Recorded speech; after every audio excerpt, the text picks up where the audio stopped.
अस्सलाम वालेकुम। कैसे हैं आप सब लोग? उम्मीद करती हूँ आप सब खैरियत से होंगे।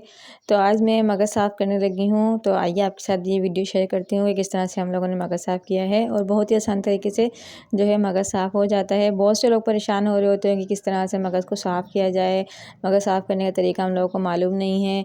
तो ये देखें, मैंने लिया है, एक कटोरे में मैंने पानी लिया है, बिल्कुल सादा नॉर्मल पानी है ये, और मेरे हाथ में मगज़ है जैसे कि आप देख रहे हैं। और मैं इस तरह से एक हाथ से मैंने पकड़ा हुआ है और दूसरे हाथ से मैं इसके ऊपर जो होती है वो झिल्ली होती है और उसके साथ ही जो है नसें लगी हुई होती हैं झिल्ली के साथ ही ना, हमने बस वो साफ़ करनी होती है।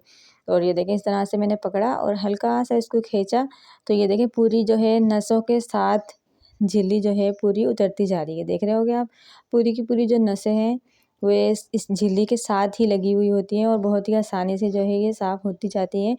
और इस तरह से करते-करते ये देखें, झिल्ली जो है बिल्कुल साफ़ होकर मेरे हाथ में आ गई है। इसको हम पानी में डाल देंगे। पानी इसलिए लिया है कि झिल्ली जो हमारे हाथ पे लगी होगी वो पानी के अंदर रह जाएगी और हम आसानी से अपने मगज़ को जो है साफ़ कर सकते हैं। ये देखिए, मेरे हाथ में बिल्कुल साफ़ हो गया है ये मगज़। और ये देखें, इस तरह से हम लोग साफ़ करेंगे, बहुत आसान तरीका है। और ये देखें, ये जो सारी झिल्ली वग़ैरह है वो इसकी पानी के अंदर रह गई है और मगज़ बिल्कुल साफ़ हो गया है। अब मैं आपको दिखाती हूँ, जो मगज़ हम लोगों ने बाज़ार से ख़रीदा था वो कुछ इस तरह का था और जब हमने इसको साफ़ कर लिया है तो ये इस तरह का हो गया है। तो इसी तरह से ये वीडियो जो है मैं इंशाल्लाह आपके साथ मगज़ बनाने का तरीका शेयर करूँगी इंशाल्लाह बहुत जल्दी। तो आज की वीडियो सिर्फ़ थोड़ी-सी मालूमाती वीडियो थी। तो आज की वीडियो कैसी लगी आप हमें कमेंट्स करके लाज़िम बताइएगा।